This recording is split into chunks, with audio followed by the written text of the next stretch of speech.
আছি, ভালোর দলে আছি। এবং আজকের এই স্পেশাল যে স্টোরিটি, সেই স্টোরিটি পাঠিয়েছেন আমাদেরকে সিফাত আলম, আপনাদের সবার পছন্দের একজন মানুষ। কথা না বাড়িয়ে আমরা সরাসরি ঘটনায় চলে যাব। যেভাবে লেখা আছে আমি সেভাবেই সিফাতের ঘটনাটি পড়ে শোনাচ্ছি। আম্মু, আমি তো শুধু নিঃস্বার্থভাবে আল্লাহর দরবারে দোয়া করি, আর আল্লাহ তাআলা আমার দোয়া কবুল করে নেন।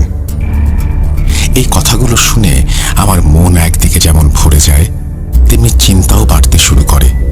কিন্তু কেন? এর পেছনে কি কোনো কারণ লুকিয়ে আছে? আসসালামু আলাইকুম রাসেল ভাইয়া ও প্রিয় শ্রোতা বন্ধুরা, আশা করছি আল্লাহর অশেষ রহমতে আপনারা সবাই ভালো আছেন ও সুস্থ আছেন। আমিও আল্লাহর রহমতে ভালো আছি, আলহামদুলিল্লাহ। আমি মোহাম্মদ সিফাত আলম, চট্টগ্রাম থেকে লিখছি। আজ আমি যে ঘটনাটি শেয়ার করতে যাচ্ছি তা আমি আজ থেকে প্রায় ৩-৪ মাস আগে সংগ্রহ করেছিলাম আসমা আন্টির কাছ থেকে। আসমা আন্টির সাথে আমার পরিচয় পারিবারিকভাবেই। তিনি আমাদের আত্মীয়ের মতোই ছিলেন। তার কাছ থেকে ঘটনা নেয়ার পর আমি নানান কাজে ঘটনাটি লেখার কথা ভুলে গিয়েছিলাম, কিন্তু আজ আমি তার জন্য অনুতাপ করছি। কেননা আসমা আন্টি গত ৩ জানুয়ারি শুক্রবার ইন্তেকাল করেন। ইন্না লিল্লাহি ওয়া ইন্না ইলাইহি রাজিউন। তার মৃত্যুর খবর শুনে আমার প্রচণ্ড খারাপ লাগে, কেননা তিনি চেয়েছিলেন তার জীবনের ঘটনাটি নিজ কানে শুনে যেতে, যা আমি তাকে দিতে পারিনি। তাই আমি তার কাছে মার্জনা প্রার্থনা করে আজ তার সেই ঘটনাটি শেয়ার করছি। রাসেল ভাইয়ের কাছে অনুরোধ, ঘটনার ভেতরের ভুল ত্রুটিগুলো ক্ষমা সুন্দর দৃষ্টিতে দেখবেন। চলুন সরাসরি আজকের ঘটনায় চলে যাই, যা আসমা আন্টি ঢাকা থেকে আমার সাথে শেয়ার করেছিলেন।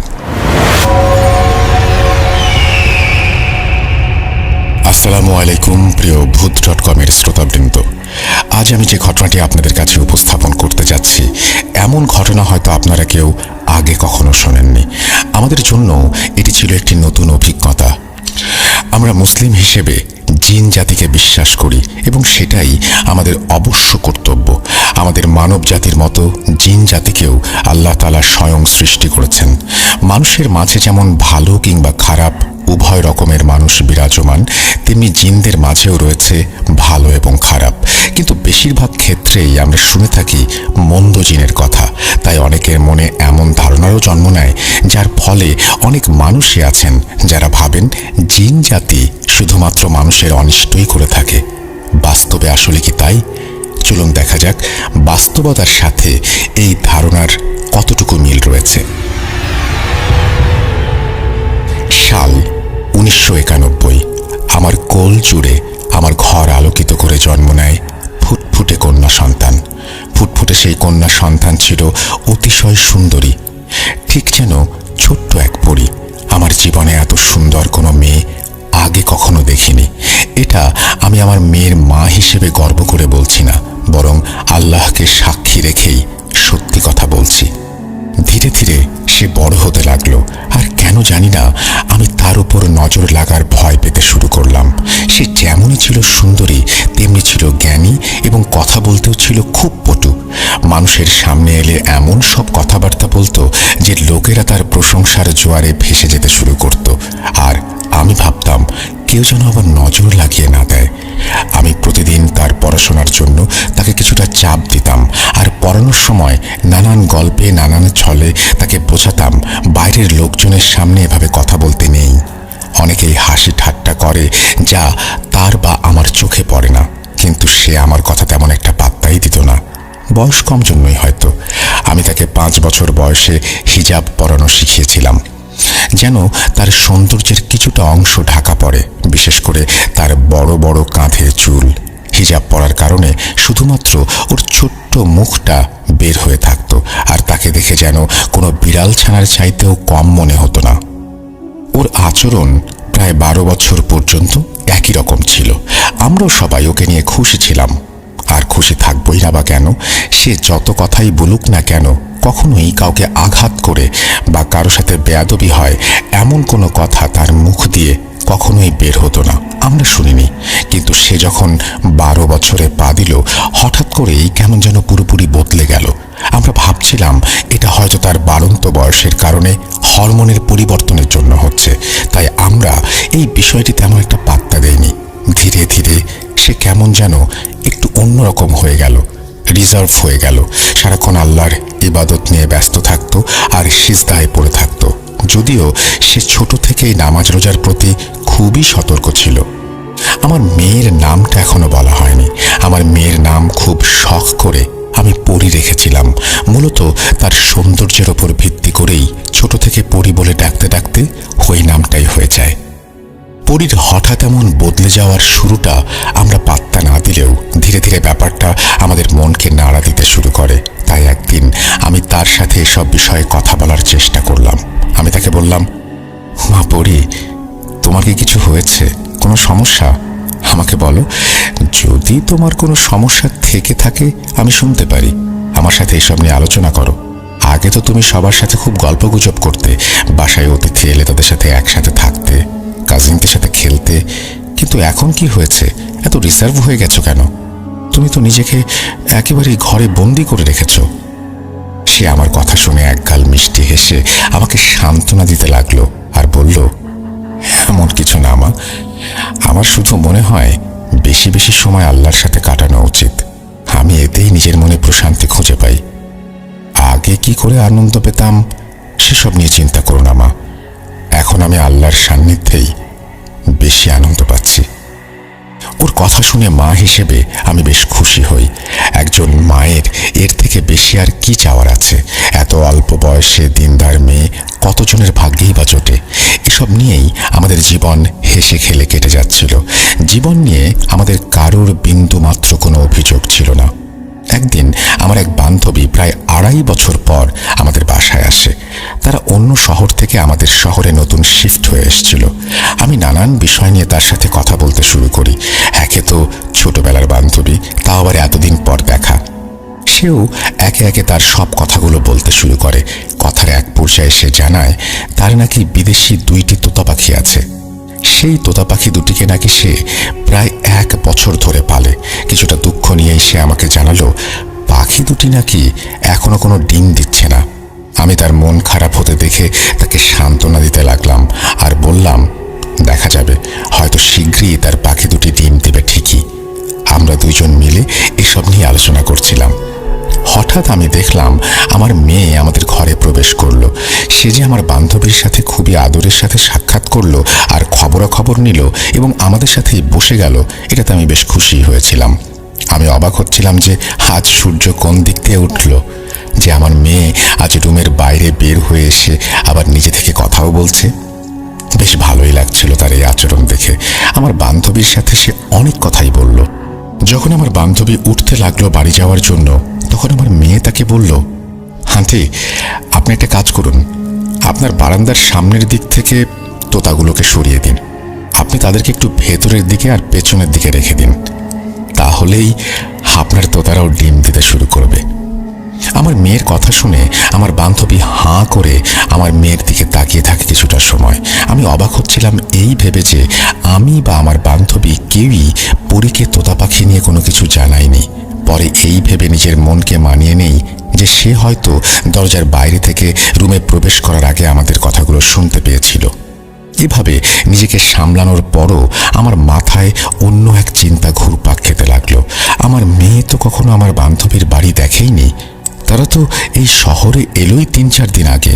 তাহলে পরি কিভাবে জানলো যে তোতাগুলো বারান্দায় রাখা কিনা আর বারান্দার সামনের সাইডেই বা রাখা কিনা? আমার বান্ধবী পরির কথা শুনে বিচলিত মুখে হাসি দিয়ে মাথা নেড়ে সেখান থেকে চলে গেল। সে যাবার পরপরই আমি পরিকে জিজ্ঞেস করলাম, মা পরি, এটা কি ছিল? উত্তরে সে বলল, কিসের কথা বলছো মা?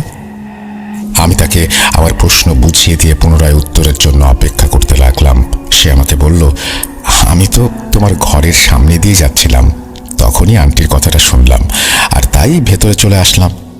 আমার তো আগে থেকেই কিছুটা তোতাদের নিয়ে অভিজ্ঞতা আছে। তারা ডিম না দিলে যদি তাদের জায়গা বদলানো হয় তাহলে অনেক সময় তারা ডিম দিতে শুরু করে। আমার মেয়ে পাখি পালতো ছোটবেলা থেকে, তাই তার এই কথা আমার কাছে যৌক্তিকই মনে হয়েছিল, কিন্তু পাখি দুটি কোথায় রাখা আছে সেটা সে কিভাবে জানতে পারল, এই প্রশ্নের উত্তর আমি তখনও পাইনি। আমি পুনরায় তাকে বললাম, আচ্ছা সেটা না হয় হলো, ঠিক আছে, কিন্তু এটা বলো তুমি কিভাবে জানলে যে তাদের তোতাগুলো কোথায় রাখা আছে? সে বলল, মা, সাধারণত লোকেরা তোতাদেরকে বা যে কোনো পাখিকে বারান্দার সামনের দিকেই রাখে। আমি শুধু আন্দাজ করেই কথাটা বলেছিলাম। আমি তার কথা শুনে চুপ করে গিয়েছিলাম, কেননা তার উত্তর তার স্থান থেকে তো সঠিকই ছিল, কিন্তু কেন জানি না বারবার মনে হচ্ছিল কিছু একটা তো অবশ্যই আছে যে আমি ধরতে পারছি না। এই ঘটনার প্রায় 7-8 দিন অতিবাহিত হয়। 7-8 দিন পর আমার বান্ধবী পুনরায় আমাদের বাড়িতে এলো। ঘরে ঢুকেই সে অত্যন্ত খোশ মেজাজে জানালো তার তোতারা নাকি ডিম দিতে শুরু করেছে। আমি তাকে জিজ্ঞাসা করলাম সে কি কোনো পদক্ষেপ নিয়েছিল কিনা যার ফলে তোতারা ডিম দিতে শুরু করলো। সে বলল, আমার মেয়ে যেমনটা বলেছিল সে নাকি শুধু তেমনটাই করেছে, অর্থাৎ সে পাখির জায়গা পরিবর্তন করেছে আর 1 সপ্তাহের মধ্যেই তোতারা ডিম দিতে শুরু করেছে। আমার বান্ধবী চাইছিল আমার মেয়েকে ডেকে এনে ধন্যবাদ জানাবে, কিন্তু যখন আমি মেয়েকে ডেকে আনতে গেলাম তখন সে বলল, আম্মু, আন্টিকে বলো তার কাজ হয়ে গেছে, তিনি যেন আল্লাহর কাছে শুকরিয়া আদায় করেন, আমাকে শুকরিয়া জানাতে হবে না, আমি কিছু করিনি। যেহেতু আমার বান্ধবী পরীর সাথে দেখা করতে চেয়েছিল, তাই আমি তাকে বলেছিলাম একটু বাইরে আসতে। বাইরে এসে সে যেন আন্টিকে শুধু সালামটা দিয়ে চলে যায়, কিন্তু সে বাইরে আসতে চাইল না। বাধ্য হয়ে আমাকে বাইরে গিয়ে আমার বান্ধবীকে বলতে হলো পরী ঘুমাচ্ছে। এভাবেই আমাদের দিন কেটে যেতে থাকে। কিছু সময় পর পরী স্কুলে যাওয়া বন্ধ করে দিল। নিজে থেকেই কোরআন হিফজ করার চেষ্টা করতে শুরু করলো। তার জোরাজুরিতে আমি এক মহিলা শিক্ষিকা নিয়োগ দিলাম তাকে হিফজ করানোর জন্য। আমি তার আচরণে এত পরিবর্তন দেখে মাঝে মাঝে খুশি হতাম, আবার কখনো কখনো বেশ বিরক্তও হতাম। এমন না যে আমার ঘরের পরিবেশ খুবই ধার্মিক টাইপের ছিল, কিন্তু তাকে দেখে ভালো লাগতো যে আল্লাহর পথে সে চলছে। কিন্তু সমস্যা ছিল একটাই, সে যে দুনিয়াদারি একেবারেই ছেড়ে দিয়েছিল। না সে আমাদের সঙ্গে কোথাও বের হতো, না তার কোনো বন্ধু ছিল। সে কেবল নিজেকে নিজের ঘরে বন্দি করে রাখত। একদিন আমার অন্য আর এক বান্ধবী আমাদের বাসায় এলো, যে কিনা আমাদের সব থেকে কাছের বান্ধবী ছিল। সে এসে আমার কাছে এক প্রকার কেঁদেই ফেলল।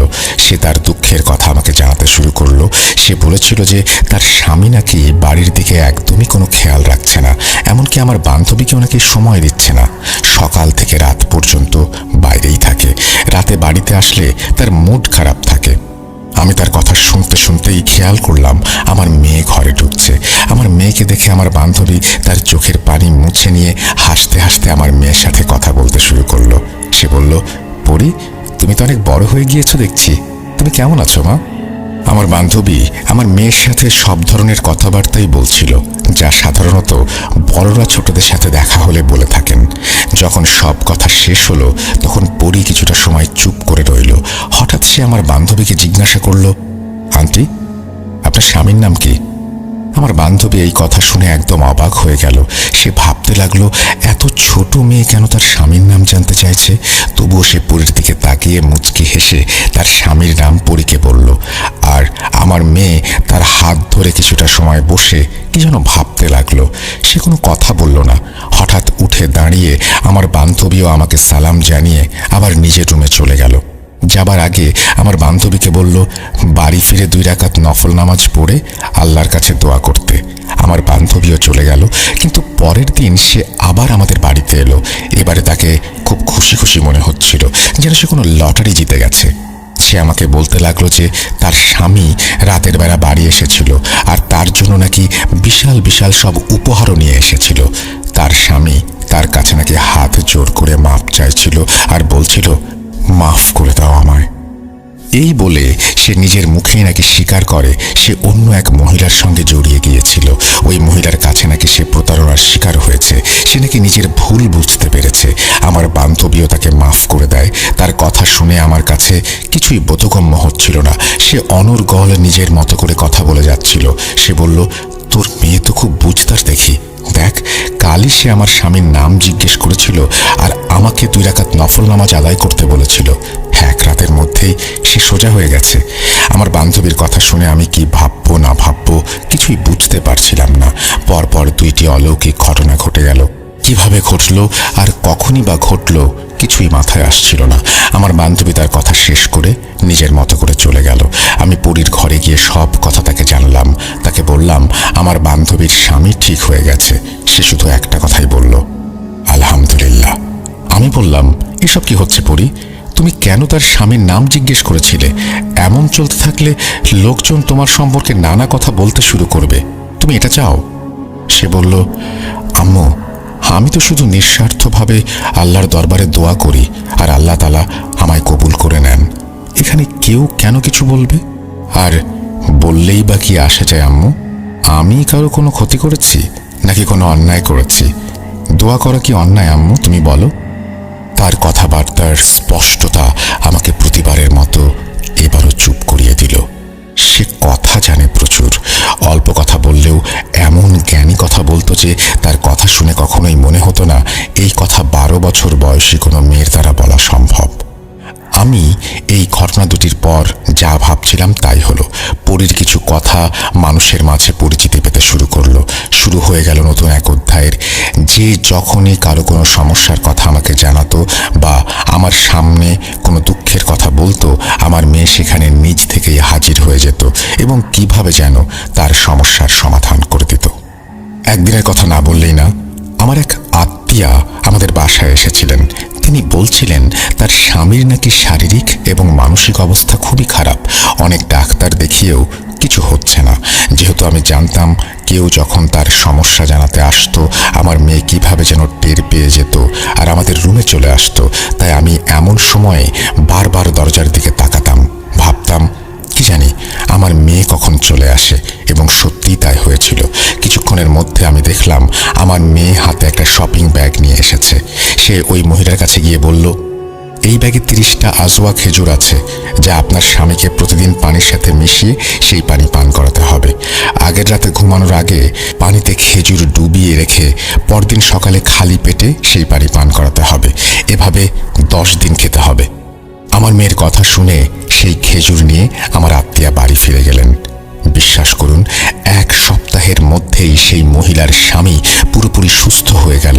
আমি একের পর এক শুধু অবাকই হচ্ছিলাম। অন্যদিকে যাদের সমস্যা সমাধান হচ্ছিল তারা পরে গিয়ে অন্যদের আমার মেয়ের কথা বলছিল। কিন্তু আমরা এসব ব্যাপারে বেশ ঘাবড়ে যাই। সবাই জানাজানি হলে সমস্যা হতে পারে ভেবে আমরা ব্যাপারটা অস্বীকার করতে শুরু করি। শুধুমাত্র যাদের সমস্যা গুরুতর তাদের সাথেই আমার মেয়ে দেখা করে এবং শর্ত দেয়া হয় এ ব্যাপারে আর কাউকে কিছু না জানাতে। তারাও আমাদের কথায় রাজি হয়ে যায়।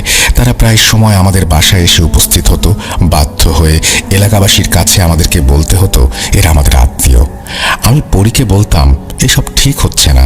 বাইরের মানুষ যদি এ ব্যাপারে ব্যাপক পরিমাণে কোনোভাবে জেনে যায় তাহলে আমাদেরই বিপদ হবে। আমি তো চেষ্টা করতাম তাদের এড়িয়ে চলার, কিন্তু আমার মেয়েটা বলতো, মা, যেই আমার সাথে দেখা করতে আসে বা যাদের কোনো সমস্যা আছে তাদের বাসায় আসতে দাও, আমি তো কারো ক্ষতি করছি না। তার কথাগুলো এমন ছিল যে আমি তাকে না বলতে পারতাম না। তবুও যথাসম্ভব চেষ্টা চালিয়ে গিয়েছি যেন বাইরের মানুষ ব্যাপারটা জানতে না পারে। এই জন্য আমরা আমাদের বাসাটাও বদলে ফেলি। বাসা বদলানোর পর এই সমস্যাগুলো অনেকটাই কমে যায়। আমি আপনাদেরকে একটি কথা বলতে ভুলে গিয়েছিলাম। আমি আমার আত্মীয়ার স্বামীর অসুস্থতা নিয়ে একটি ঘটনা বলেছিলাম, যেখানে আমার মেয়ে আমাদের আত্মীয়ার স্বামীর জন্য খেজুর দিয়েছিল। কিন্তু অবাক করা ব্যাপার হচ্ছে আমার বাসায় তখন কোনো খেজুর থাকার কথা না। এর আগে আমরা রমজান মাস ছাড়া খেজুর কিনিনি, আর ওই সময় রমজান মাসও ছিল না। আর আমার স্বামীও খেজুর কিনে আনেননি, যা আমি তার সাথে কথা বলে নিশ্চিত হয়েছি। আর পরি তো সাধারণত বাড়ি থেকে বেরই হতো না, তাহলে সে খেজুর পেল কোথায়? আমি তাকে জিজ্ঞাসা করেছিলাম, এত খেজুর তোমার কাছে কিভাবে এলো? সে আমার কথাটা এড়িয়ে গিয়ে বলল, আম্মু, হতে পারে কোনো আত্মীয় নিয়ে এসেছে, তুমি খেয়াল করনি। তার এই কথা শুনে আমি বুঝতে পারি সে আমার থেকে কিছু একটা লুকাচ্ছে। আমি বুঝতে পারছিলাম না তাকে কিভাবে এই কাজ থেকে আটকাবো, কিভাবে বোঝাবো যে এখনো তেমন বয়স হয়নি তার। আমার স্বামীও তাকে বোঝাচ্ছিলেন, কিন্তু আমাদের কারো কথায় কোনো কাজ হচ্ছিল না। নতুন বাসায় আসার পর যদিও সমস্যা বেশ কমে যায়, কিন্তু আমার চিন্তা লেগেই থাকতো। আমরা আরও একটা ব্যাপার লক্ষ্য করি, আর তা হচ্ছে মানুষের সমস্যার সমাধান হলেও সে না কারো কাছ থেকে উপহার নিত, না নিত টাকা পয়সা। যদি কারো কোনো কাজ হয়ে যেত আর যার কাজ হওয়ায় তিনি খুশি হয়ে মিষ্টি নিয়ে আসতেন, তাহলে আমার মেয়ে আমাকে বলতো, মা এই মিষ্টিগুলো গরিব মানুষের মাঝে ভাগ করে দিও। আমরা তো 3 বেলা খেতে পাচ্ছি, আলহামদুলিল্লাহ, ভালো কাপড় পরতে পারছি, তারা তো 2 বেলা 2 মুঠো খেতেও পায় না। এই মিষ্টিতে আমাদের নয় বরং তাদের হক, তাই এগুলো তাদেরকেই দিয়ে এসো। তার কথা শুনে ক্রমশই আমি অবাক হতাম, এত কম বয়সী মেয়ে এত দামি দামি কথা কিভাবে বলতে পারে। আমি তখনও জানতাম না যে এর সাথে অন্য কোনো কিছু আছে। এই বিষয়টার ধারণা আমি সেই দিন পেলাম যেদিন আমি তার অন্য এক রূপ দেখলাম। যখনই মানুষ তাদের সমস্যাগুলি নিয়ে আসতো, আমি সব সময় তার পাশে বসে থাকতাম আর সব কিছু পর্যবেক্ষণ করতাম এবং শুনতাম। আমি দেখলাম কিছু মহিলা একজন মহিলাকে জোরপূর্বক ধরে নিয়ে আসছেন।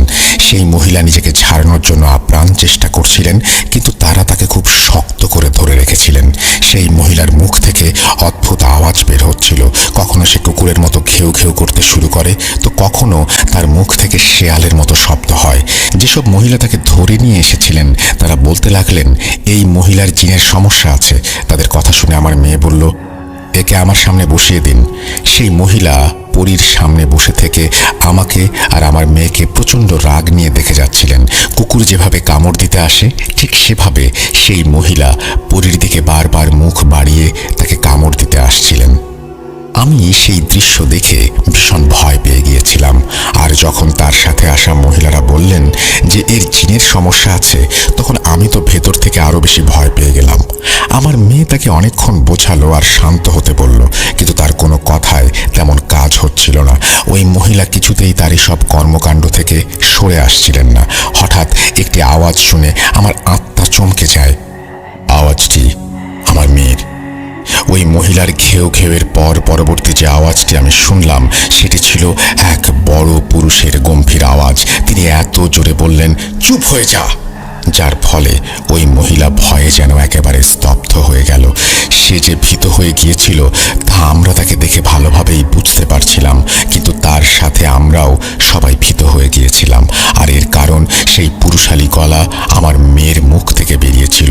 আমি আমার মেয়ের পাশেই বসেছিলাম, কিন্তু তার সেই গলা শুনে আমি উঠে দাঁড়িয়ে গেলাম। আমার মেয়ের মুখ দেখে আমি নিজেও ভয় পেয়ে গিয়েছিলাম। তার মুখটা ছিল একেবারে ভয়ার্ত লাল।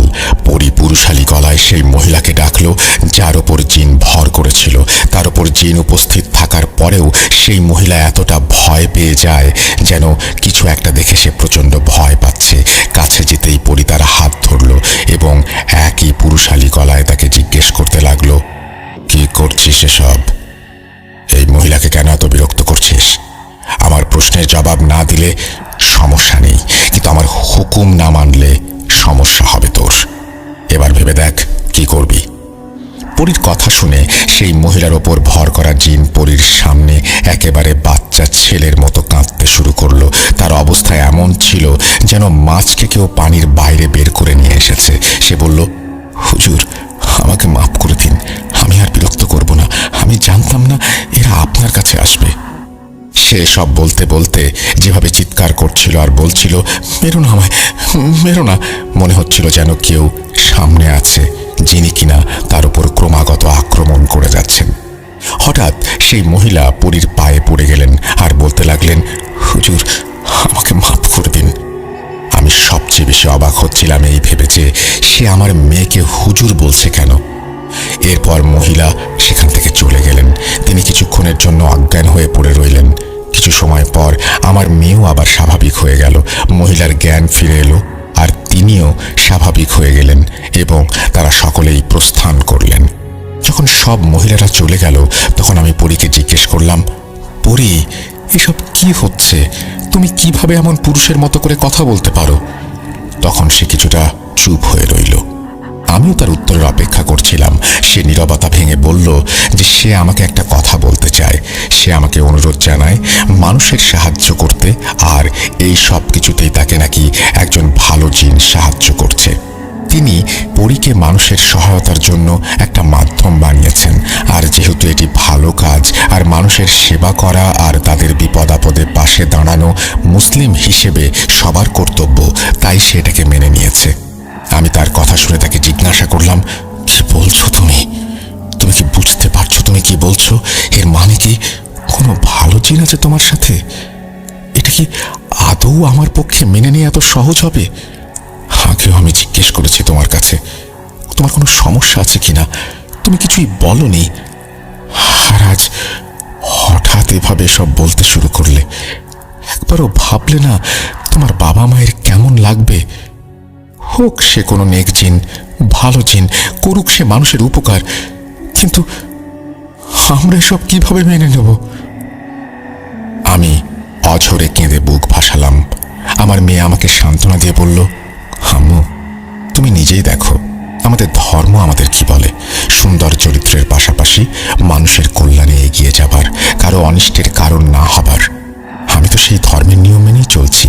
আর যিনি আমার সাথে আছেন তিনিও তো আমাকে আমাদের ধর্মের ব্যাপারে বিস্তারিত জানিয়েছেন, আল্লাহর পথে চলার শিক্ষা দান করেছেন।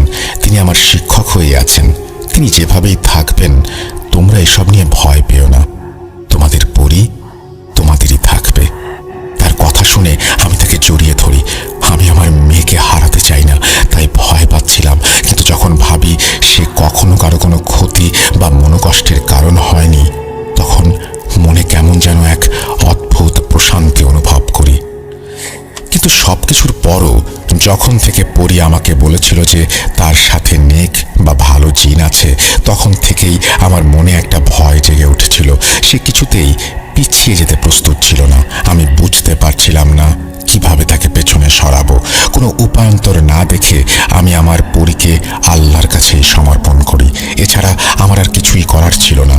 তার পুরুষালী গলায় কথা বলা, মানুষের সমস্যা সমাধান করা, এসব তো 12 বছরের একটা মেয়ের পক্ষে কখনোই সম্ভব নয়।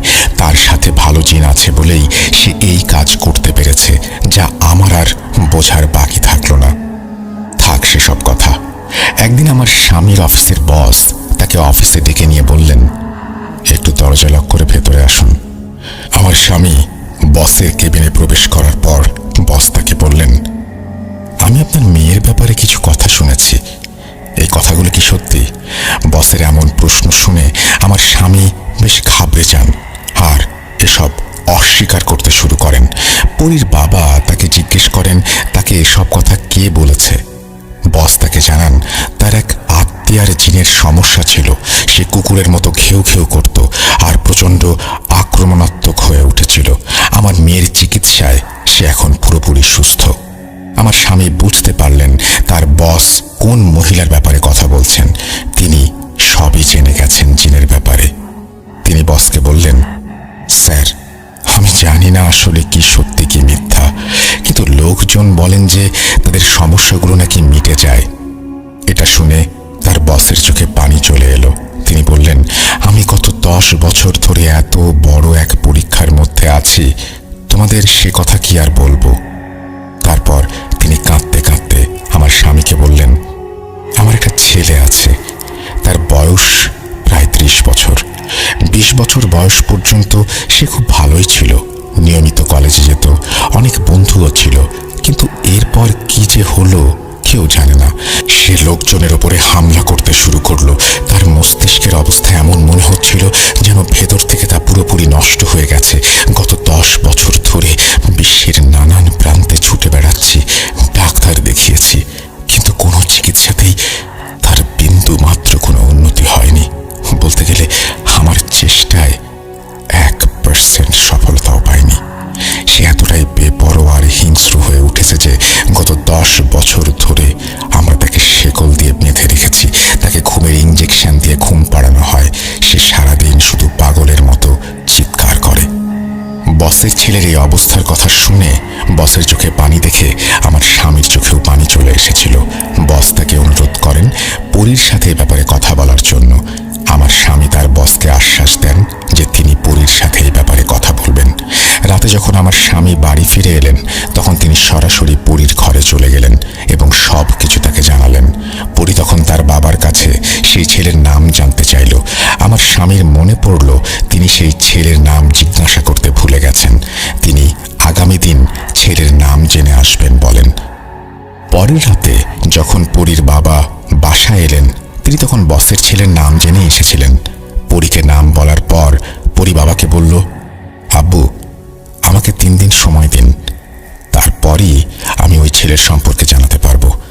দেখতে দেখতে 3 দিন পার হয়ে গেল। পরী বলল, সেই ছেলের একটা না বরং অনেক সমস্যা আছে, আর এই সমস্যাগুলো তার সাথে হয়েছে কারণ সে কালো জাদু শেখার চেষ্টা করেছিল, কিন্তু তাতে সে ব্যর্থ হয়। আমার স্বামী পরীর বলা কথাগুলো তার বসকে জানিয়ে দেয়। বস এটা শুনে নিজের চেয়ার থেকে লাফিয়ে উঠে বললেন, ভাই, তোমার মেয়ে তো 100% ঠিক বলেছে। আসলে তার এই কথা পুরোপুরি সত্যি। ছোটবেলায় আমার ছেলে খারাপ সঙ্গে পড়ে গিয়েছিল আর খারাপ বন্ধুদের সাথে মিশে জাদু টোনা শিখতে শুরু করেছিল। তারপর থেকেই তার সাথে সবকিছু ঘটতে শুরু করে। অনেক বাধা দেবার পরেও লুকিয়ে লুকিয়ে সে সব করত। এরপর আমার স্বামীর বস আমার স্বামীর পায়ে পড়ে যান। ভাই, দয়া করে তোমার মেয়েকে বলে আমার বাচ্চার চিকিৎসা করিয়ে দাও। এই কাজে যত টাকা লাগে আমি দেব। বসের এমন ব্যবহার দেখে আমার স্বামী আর মানা করতে পারলেন না। আমার স্বামী তাকে বললেন চিন্তা না করতে, পরী এসব করতে কোনো টাকা নেয় না, আর যদি তার পক্ষে সম্ভব হয় তাহলে সে অবশ্যই চিকিৎসা করবে। আমার স্বামী বাড়ি ফিরে এসে পরীর সাথে এই বিষয়ে কথা বলল। পরী সব শুনে বলল, বাবা, আমি তো প্রস্তুত আছি, কিন্তু আমার সঙ্গে যিনি আছেন তিনি আমাকে এই কাজ করতে দিতে চাচ্ছেন না। পরীর কথা শুনে আমি পরীকে জিজ্ঞেস করলাম, এর মানে কি আম্মু? সে বলল, মা, যিনি আমার সাথে আছেন তিনি বলছেন যে এই কাজ করতে গিয়ে আমার জীবন বিপন্ন হতে পারে। তিনি আমাকে নিজের মেয়ের মতো দেখেন, তাই তিনি আমাকে এই কাজ করার অনুমতি দিতে চাইছেন না। এই কথা শুনে আমি এবং পরীর বাবা দুজনেই খুব চিন্তায় পড়ে গেলাম। পরীর বাবা বললেন, আমি কালই আমার বসকে সব বলবো। আমরা আমাদের মেয়ের প্রাণের ঝুঁকি নিয়ে কোনো কিছু করতে পারি না। বাবার কথা শুনে পরী বলল, বাবা, এসবের কোনো দরকার নেই। আমি আমার সাথে থাকা জিনকে রাজি করাবো। জীবন ও মৃত্যু তো আল্লাহর হাতে। যদি আমার ভাগ্যে থাকে তাহলে এভাবেই আমার মৃত্যু হবে, আর যদি অন্যভাবে লেখা থাকে তবে তাই হবে। কার মৃত্যু কিভাবে হবে সে ব্যাপারে স্বয়ং আল্লাহ ব্যতীত আর কেউ জানেন না। তোমরা এ নিয়ে ভেবো না। আর মা, তুমি না আমাকে আল্লাহর কাছে সোপর্দ করেছো, তাহলে এসব নিয়ে কেন দুশ্চিন্তা করছো? অনেক কথা খরচের মাধ্যমে সেই রাতে পরী আমাদেরকে কিভাবে জানি না রাজি করিয়ে ফেলে। পরবর্তী 1 সপ্তাহ পর্যন্ত পরী আমাদের সাথে এই বিষয়ে আর কোনো কথাই বলেনি। তারপর 1 সপ্তাহ পরে সে বাবার কাছে গিয়ে বলল, আব্বু, আমি তাকে রাজি করিয়ে নিয়েছি। এখন আমি সেই ছেলের চিকিৎসা করতে চাই। তুমি আঙ্কেলকে জানিয়ে দাও, আজ রাতেই আমি যেতে চাই। যখন আমার স্বামী তার বসের সঙ্গে যোগাযোগ করলেন, এই ব্যাপার জানালেন, তখন তিনি সেই মুহূর্তেই আমাদের নিতে চলে এলেন। যখন আমরা তাদের বাড়িতে পৌঁছালাম তখন আমরা হতভম্ব হয়ে গেলাম।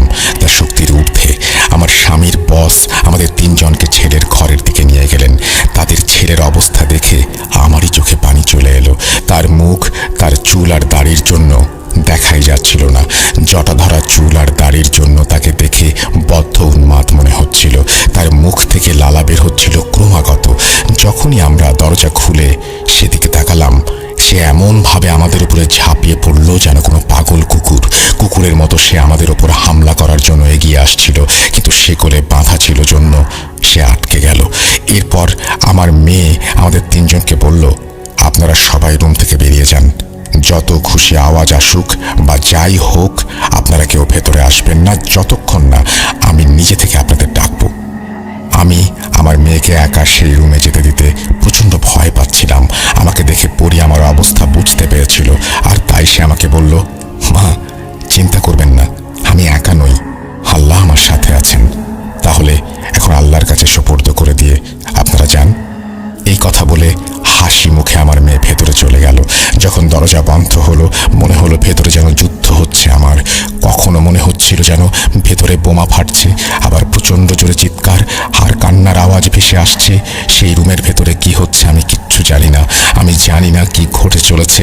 আমার মন ভেঙে যাচ্ছিল, কারণ আমার ছোট্ট মেয়ে, আমার পরি ভেতরে একা। 1 ঘন্টা আমার জন্য একেবারে কোনো কেয়ামতের থেকে কম ছিল না। তারপর আমি আমার মেয়ের হালকা আওয়াজ শুনলাম। আমি দরজা খুলে যখন ভেতরে গেলাম, তখন দেখলাম সেই ছেলে অজ্ঞান হয়ে পড়ে আছে, আর আমার মেয়ে আধা অজ্ঞান। আমরা দ্রুত মেয়েকে নিয়ে হাসপাতালে ছুটলাম। তাকে হাসপাতালে ভর্তি করানো হলো। সে খুবই দুর্বল হয়ে পড়েছিল। ডাক্তাররা বলেছিলেন তাকে 1 সপ্তাহ পর্যবেক্ষণে রাখতে। সে সময় ধীরে ধীরে ডেঙ্গু ছড়াতে শুরু করেছিল। পরীক্ষা নিরীক্ষার পর জানা গেল আমার মেয়ের ডেঙ্গু হয়েছে। আমাদেরকে তার সঙ্গে দেখা করার ওপরে নিষেধাজ্ঞা জারি করা হলো। খুবই খারাপ অবস্থা হয়ে গিয়েছিল তখন। মাত্র 3 দিনের মাথায় আমাদের পছন্দের আর আমাদের আদরের পরি আল্লাহর কাছে চলে গেল। আমার স্বামী বলেছিলেন তার জানাজায় নাকি হাজার হাজার লোক হয়েছিল। আমার স্বামী আরও বলেছিলেন জানাজায় নাকি অনেকে প্রায় দেখতে একই রকমের বৃদ্ধ ছিলেন, যাদের পরনে ছিল লম্বা সাদা জুব্বা। আমার স্বামীর মতে মেয়ের জানাজায় জিনও সামিল হয়েছিল। আমার স্বামীর বসের ছেলে এরপর পুরোপুরি সুস্থ হয়ে যায়। আমি নিজেই তার সঙ্গে দেখা করে এসেছি। তাকে দেখে একদমই মনে হয়নি কিছুদিন আগেও সে শিকলে বাঁধা ছিল। আমার ছোট্ট পরি 12 বছরের জীবনে যেই কাজটা করে গেছে, তা অনেকেই পুরো জীবনেও করতে পারেনি। সে ছিল আমার একমাত্র মেয়ে। দুঃখ তো মনে খুবই বেশি আছে, কিন্তু খুশিও লাগছে যে তার জীবন মানবতার জন্য উৎসর্গ করে গেছে সে। আল্লাহর ইবাদত করতে করতেই আমার মেয়ে চলে গেছে। এই বলে আসমা আন্টি তার ঘটনা শেষ করেন। ঘটনাটি যেমন শিক্ষণীয় তেমনি মর্মান্তিক। শিক্ষণীয় বিষয়ে এই যে মানুষের উচিত মানুষের পাশে দাঁড়ানো, কেননা মুসলিম হিসেবে এটাই আমাদের কর্তব্য। আর মর্মান্তিক কারণ 12 বছর বয়সে একজন মানুষ মানুষের সেবায় নিজের জীবন উৎসর্গ করে চলে গেছেন। মন থেকে শ্রদ্ধা আসছে পরীর জন্য। আল্লাহ এমন পরী যেন আমাদের সবার পরিবারে দান করেন। আজ তাহলে বিদায় নিচ্ছি। আবার ফিরে আসব দ্রুত নতুন কোনো ঘটনা নিয়ে। আসসালামু আলাইকুম। এই বলে সিফাত আলম শেষ করেছেন তার ঘটনা। এবং আপনারা জানেন যে বার্থডে স্পেশালে আমরা রেগুলারই স্পেশাল সব ঘটনা শোনাচ্ছি আপনাদের। তারই একটি ঘটনা আজকে শোনানো হলো। আশা করছি এই ঘটনাটি আপনাদের ভালো লেগেছে।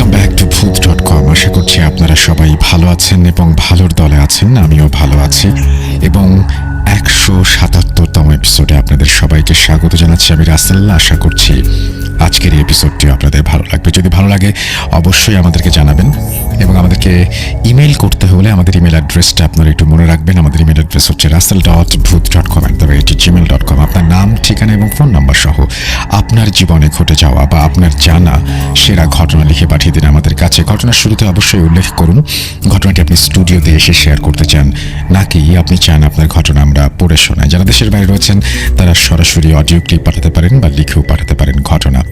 আমাদের স্টুডিওতে আমরা ইনভাইট করছি আপনাদেরকে, এবং আমাদের স্টুডিওতে যদি আপনারা আসতে চান তাহলে অবশ্যই আপনারা যে ঘটনাটি পাঠাচ্ছেন তার শুরুতে লিখবেন যে স্টুডিওতে এসে ঘটনাটি শেয়ার করতে চান আপনি।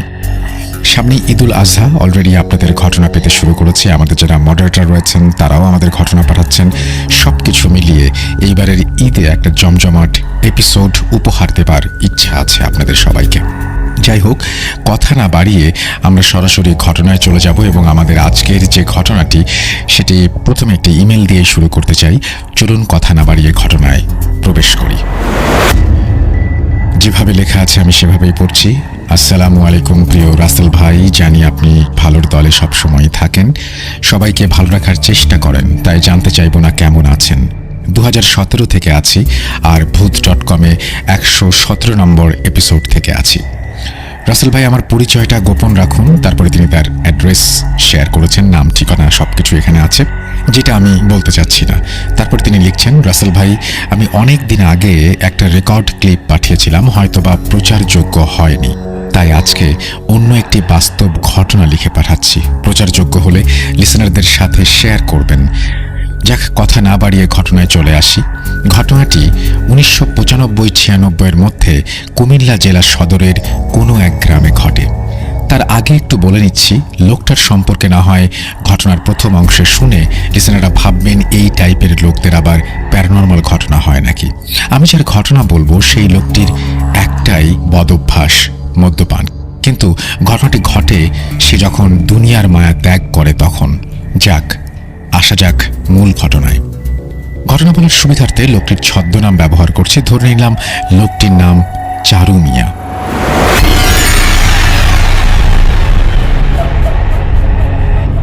একদিন চারু মিয়া অনেক বেশি মদ্যপান করে। সারাদিন যা রোজগার করে বেশ কিছু অংশ মদ্যপান করে এবং বাকিগুলো পকেটে থাকে বা কখনো কোথাও পড়ে যায়, তার কোনো ঠিক নেই। ঠিক সেদিন মদ্যপান করে বাড়ি আসার পর কোনো বাজার সদাই না থাকায় তার স্ত্রী এবং বাচ্চারা সবাই চিৎকার চেঁচামেচি শুরু করে। তখন চারু মিয়া এতটাই নেশাগ্রস্ত ছিল যে তার কোনো হিতাহিত জ্ঞান ছিল না। সে তখন ঘর থেকে তরকারি কাটার একটা বটি নিয়ে এসে বলে সবাইকে জবাই করে ফেলবেন। তার আশেপাশের অনেক লোক তখন জড়ো হয়ে গেছে। সবাই যখন চেষ্টা করছে ওর হাত থেকে বটিটি নিতে, তখন সে চাচ্ছে কাউকে না কাউকে আঘাত করতে। এক পর্যায়ে উপস্থিত সমস্ত লোকজন ভাবেও নি এমন একটা ঘটনা ঘটবে। চারু মিয়া কাউকে আঘাত করতে না পেরে নিজের গলায় বটি চালিয়ে দেয়। তখন উপস্থিত সবাই যারা ছিল তারা সবাই অনেকে ভয় পেয়ে যায়। তখন মুহূর্তের মধ্যেই তার হাত থেকে বটি পড়ে যায় এবং অতিরিক্ত রক্তক্ষরণের ফলে সে মাটিতে লুটিয়ে পড়ে। সবাই তাকে ধরতে আসবে, তখন আচমকা দুই হাতের দুই আঙুল দিয়ে গলায় একটা টান দেয়। ততক্ষণে 2-3 জন এসে গামছা দিয়ে গলা পেঁচিয়ে হাসপাতালে নিয়ে যাওয়ার ব্যবস্থা করে ফেলেছে। কিন্তু হাসপাতালে যাওয়ার আগেই পথেই সে মারা যায়। এখান থেকেই মূল ঘটনার শুরু। সে আত্মহত্যা করলেও সে যেহেতু সুস্থ মানুষ ছিল না, তাই গ্রামের কবরস্থানে তাকে দাফন করতে কোনো বাধা ছিল না এবং দাফন কাজও অনেক দ্রুত করা হয়। তার মৃত্যুতে যারা উপস্থিত ছিল তাদের অনেকেই সেই চোখের সামনে ভয়ানক আত্মহত্যা দেখে মারাত্মকভাবে ভয় পেয়েছিল। গ্রামের যে কবরস্থানে তাকে দাফন করা হয়েছে তার পাশেই যাতায়াতের রাস্তা এবং অন্য পাশে বিশাল দিঘির সমান, কিন্তু সবাই পুকুর বলে। আর ঘটনা যখন 1995 সালের, তখনকার সময় সন্ধ্যার পরে এই রাস্তায় মানুষের যাতায়াতটা অনেকটা কম ছিল। যেদিন তাকে দাফন করা হয় তার পরদিন থেকেই এই গ্রামের এবং পাশের গ্রামের যারাই এই রাস্তা দিয়ে একটু রাত করে যাওয়া আসা করে তারাই দেখে চারু মিয়া রাস্তার পাশে হাঁটাহাঁটি করছে, কেউ বা দেখে কবরস্থানের দেয়ালের উপরে হাঁটাহাঁটি করছে। তখন অনেকেই ডাক দেয় কিন্তু সাড়া পায় না, ভাবে হয়তোবা আজকে বেশি নেশা করেছে তাই এমনটা হচ্ছে। কিন্তু সেই মানুষগুলো যখন বাড়িতে ফেরে এবং জানতে পারে যে চারু মিয়া আর এই পৃথিবীতে নেই, তখন তারা ভাবে তাহলে আমরা কাকে দেখলাম। মাঝরাতে আশেপাশের মানুষগুলো রাতে সজাগ হলে কেন যেন একটা শব্দ পায় কবরস্থান থেকে, আর অনেকগুলো কুকুরের ঘেউ ঘেউ আওয়াজ। সপ্তাহখানেক পরের ঘটনা, ভয়ঙ্কর এক ঘটনা। চারু মিয়ার পাশের বাড়ির এক লোক ব্যবসার কাজে বাইরে ছিলেন এবং অনেকদিন ধরেই সেখানে ছিলেন। তিনি যেদিন বাড়ি ফিরবেন ওই কবরস্থানের কাছাকাছি আসতেই চারু মিয়াকে দেখেন। তখন বলেন, চারু ভাই, এত রাতে কি করো এখানে, বাড়ি চলো। তখন চারু মিয়া আস্তে আস্তে হাঁটছে। ওই লোক আবার বলল, চলো না, আমি বাড়ি নিয়ে যাব। এই বলে যখন লোকটি চারু মিয়ার হাতটা ধরল, ঠিক তখনই চারু মিয়া মাথা উঠিয়ে তাকালো। প্রতিবেশী লোকটা ভয়ে দেখল চারু মিয়ার গলায় ক্ষত এবং সেখান দিয়ে ফিনকি দিয়ে রক্ত বের হচ্ছে, আর চারু মিয়া 2 হাতে আঙুল দিয়ে গলায় আস্তে আস্তে টান দিচ্ছে। লোকটা ভয়ে একদম জমে গেছে। যখন তার সামনে চারু মিয়া ভীষণ বাজেভাবে একটা হাসি দিল, লোকটা তখন জোরে একটা চিৎকার দিয়ে মাটিতে পড়ে যায়। তার যখন জ্ঞান ফেরে, কবরস্থানে পাশের বাড়িতে বাড়ির অনেক মানুষ তাকে ঘিরে আছে, কিন্তু সেই ভদ্রলোক প্রায় 3 দিন কোনো কথাই বলতে পারে না। আর এই 3-4 দিন তার ভীষণ জ্বর হয়। পরে সবাইকে বলে তার সাথে কি ঘটনা ঘটেছিল। সবাই বলে চারু মিয়া তো আর নেই, মারা গেছে। তখনকার সময় যোগাযোগ ব্যবস্থা তেমন ভালো ছিল না, কে তাকে ফোনে জানাবে চারু মিয়া নেই। তারপর ধীরে ধীরে সবার মধ্যে ছড়িয়ে পড়ল, সন্ধ্যার পর কেউ আর একা রাস্তায় বের হতে সাহস করে না। অনেকেই এই এলাকায় আসলে দূর থেকেই অপেক্ষা করে আরও লোকজন আসলে একসাথে যাবে বলে। পাড়ার অনেক ছেলেমেয়েরাই যখন 10-12 জন একটা গ্রুপ বানায়, 2-1 জন কেউ আসলে তাদের রাস্তা পার করে দেয়। আর একদিনের ঘটনা। লেখাটা অনেক বড় হয়ে যাচ্ছে, আমি ছোট করার চেষ্টা করছি। আসলে সম্পূর্ণ ঘটনা বলতে গেলে ইমেইলে অনেক বড় হয়ে যাবে। আরেকদিন এলাকার এক মুদি দোকানদার তার দোকানের মালামাল কিনে এলাকার একটা রিকশায় দিয়ে উনি সাইকেল দিয়ে পিছে পিছে আসছিলেন। রাত তখন প্রায় 9টা বাজবে। হঠাৎ মাঝ রাস্তায় তার সাইকেলের পাংচার হয়ে যায় এবং রিকশাওয়ালা ভাইকে তিনি ডাকলেও রিকশাওয়ালা ভাই শুনতে না পেয়ে চলে যায়। তখন দোকানি কি করবেন, এত রাতে সাইকেল মেরামতের দোকানও বন্ধ, কোনো উপায় না পেয়ে হাঁটা ধরলেন। তার মধ্যে সে ভয় পেতেও শুরু করলেন। এতখানি রাস্তা হেঁটে যাবেন, কিন্তু কবরস্থানের পাশ দিয়ে যাবার সময় কি হবে? ওইদিকে রিকশাওয়ালা ভাই কবরস্থানের কাছাকাছি আসতেই দেখে দূর থেকে সাদা কোনো মানুষের অবয়বের মতো কিছু একটা মুভ করছে। সে তখন থেমে গেল আর পেছনে ফিরে দেখল দোকানি নেই। রিকশাওয়ালা চিন্তিত হয়ে পড়লেন, উনি আবার কোথায় গেলেন? আমি একা কিভাবে যাব? রিকশাওয়ালা ভাই অনেকক্ষণ অপেক্ষা করতে করতে কাউকে না পেয়ে চিন্তা করলেন একাই যাবেন। তখনই সাদা অবয়বটি মনে হচ্ছে ধীরে ধীরে কাছে এগিয়ে আসতে লাগলো। তিনি রিকশাটাকে সাইডে রেখে সেই বড় পুকুরের পাড় দিয়ে ওই পারে যাওয়ার জন্য হাঁটা দিলেন। বলে রাখা ভালো, পুকুরের 2 পারে কিছুটা জঙ্গল ও কয়েকটা কবর রয়েছে, সেগুলো সবই পারিবারিক। এখান দিয়ে সন্ধ্যার পরে কেউ যায় না, যদিও কেউ কখনো কিছু দেখেনি। এখন রিকশাওয়ালা ভাইয়ের কাছে যেন চারু মিয়ার কবর থেকে এই জঙ্গলের রাস্তা অনেক ভালো। তিনি অনেকক্ষণ হাঁটার পর অপর পাশে গিয়ে দেখেন এলাকার ছেলেগুলো নেই। রিকশাওয়ালা ভাই চেনেন সবাইকে, উনি 2-3 জনকে ডাক দিলেন, তারা আসতে চাইছিল না। অনেক অনুরোধ করে তাদের সবাইকে জড়ো করলেন তিনি এবং একসাথে লাঠি নিয়ে ওই পাশে গিয়ে রিকশাটা আনবেন বলে হাঁটতে শুরু করলেন। দূর থেকে কেউ চিৎকার করে ডাকছে। একটু পরে দেখেন দোকানি আসছে। তখন দোকানি কেন দেরি হলো বলল, আর রিকশাওয়ালা ভাইও কতটুকু ভয় পেয়ে জঙ্গলের রাস্তা দিয়ে ওই পাশে গিয়েছে সেটাও বলল। ওই পাশে গিয়ে ছেলেগুলো বলল এক কথা, তারা আজকে শুধুমাত্র 3 জন করে 2 পাশে ছিল। 2 পাশে তারাই দেখলো কবরের ওপর অদ্ভুত ধরনের একটা আলো জ্বলছে আর নিভছে। এটা দেখে তারা কেউ ভাবছে একবার রাস্তায়, একবার কবরস্থানের দেয়ালের উপর কেউ যেন হাঁটাহাঁটি করছে। পরে 2 পাশে ছেলেরা জোরে চিৎকার করে একে অপরকে ডাক দিতে লাগলো।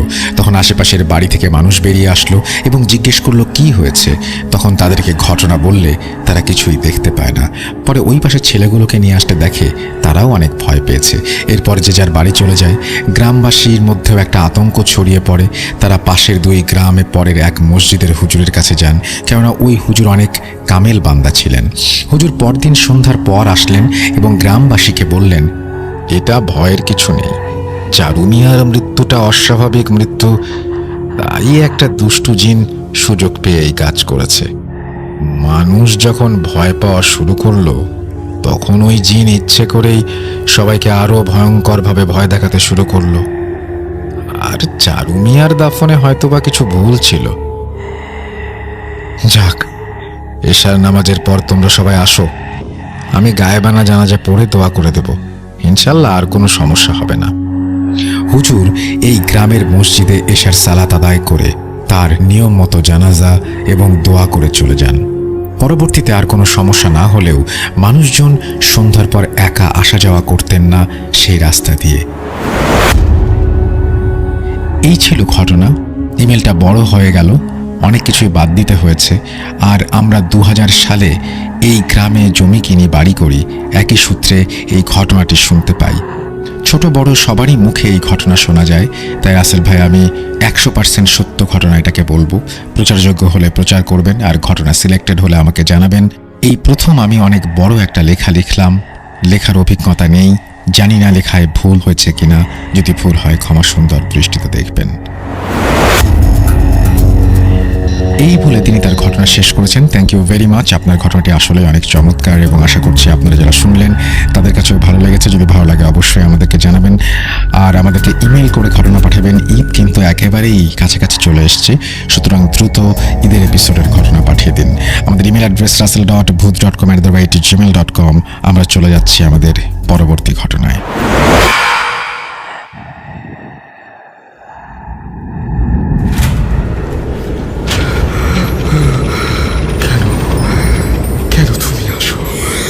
আমি শুধু তোমার সাথেই থাকতে চাই। কিভাবে সম্ভব? মৃতদের এই পৃথিবীতে থাকতে নেই। তুমি তুমি চলে যাও, চলে যাও, প্লিজ চলে যাও। সবটাই কি ইলুশন, নাকি অন্য জগতের কেউ কখনো হাজির হয়ে যায় চোখের পলকে? ভূত.com with Russell। Welcome back. আরও একবার আপনাদের সবাইকে স্বাগত জানাচ্ছি। আমি রাসেল। আশা করছি আপনারা সবাই ভালো আছেন এবং ভালোর দলে আছেন, আর একই সাথে এনজয় করছেন আমাদের আজকের এপিসোড। আর আমরা আসলে সত্যি কথা বলতে সেটা হচ্ছে আপনাদের জন্য সবসময় চেষ্টা করি ভালো কিছু ঘটনা নিয়ে হাজির হতে, এবং এইটা তো সবসময় আমাদের উপরে ডিপেন্ডও করে না। আসলে কোনো সময় আমাদের লিসনারদের দিকে তাকিয়ে থাকতে হয়, কারণ আমরা কোনো ঘটনা, এটা ফিকশন না যে আমরা কোনো কিছু বানিয়ে বলবো। গত সপ্তাহে আপনারা দেখেছেন যে আমাদের খুব প্রিয় একজন মানুষ চিন্টু ভাইয়ের বার্থডে ছিল, এবং যারা তাকে বার্থডেতে শুভেচ্ছা জানানোর সময় পাননি তারা এখানে শুভেচ্ছা জানাতে পারেন। এবং একটু বলে রাখি, চিন্টু ভাই হচ্ছে সেই মানুষটি যিনি আমাদের সমস্ত ব্যাকগ্রাউন্ডগুলো কখনো কালেক্ট করেছেন আর কখনো ক্রিয়েট করেছেন। সো তার জন্য অনেক অনেক ধন্যবাদ চিন্টু ভাইকে, এবং তার জন্মদিন শুভ হোক। যদি অনেক দেরি হয়ে গেছে তারপরেও বলছি, আমরা উইশ করেছিলাম সময় মতোই। এবং আমি বলবো যে আমাদের ভূত.com-এর এই যে যাত্রা, তার আগে ছিল ভূত FM-এও আমাদের একসাথে থাকা, এবং এই যে 2010 থেকে আজকে 2023 সাল এখনো পর্যন্ত আমরা যে শো করে যাচ্ছি, তার অনেকটাই ক্রেডিট কিন্তু চিন্টু ভাইয়ের। কারণ একটা জিনিস মনে রাখবেন যে ব্যাকগ্রাউন্ড মিউজিক যদি ভালো না হয় তাহলে কোনো হরর কন্টেন্টের কোনো মজা থাকে না। চিন্টু ভাই এই শোটাকে নিজের মতো করে এবং কতটুকু ভালোবাসা দিয়ে তিনি এই শোটা করেন, এটা আসলে না শুনলে বা না জানলে আপনারা কখনো বুঝবেন না। আমাকে এবং চিন্টু ভাইকে দুজনকেই, যেহেতু আমাদের প্রত্যেক সপ্তাহে নিয়ম মেনে এই কাজটা করতে হয়, লাইফের অনেক কিছু স্যাক্রিফাইস করতে হয়, অনেক ইভেন্ট মিস করতে হয়, অনেক কিছু। বাট খুশির ব্যাপার হচ্ছে আপনাদেরকে পেয়ে যাই। রাত 11:59 হলেই আপনারা জড়ো হন এবং আমাদের ঘটনা শুনেন, এটা একটা বিশাল ব্যাপার।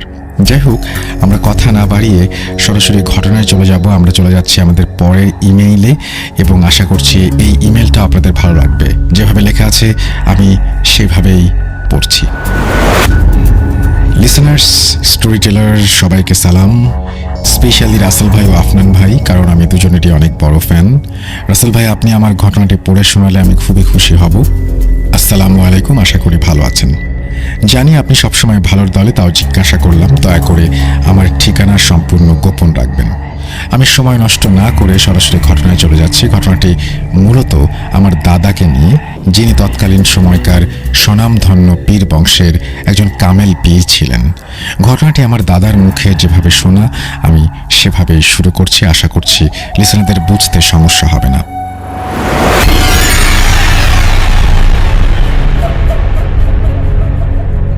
ঘটনার সময়কাল 1970-এর মাঝামাঝি দিকে। আমাদের গ্রামটা তখন অত্যন্ত অজপাড়া গা। আমার বয়স তখন এই ধরুন 16 কি 18।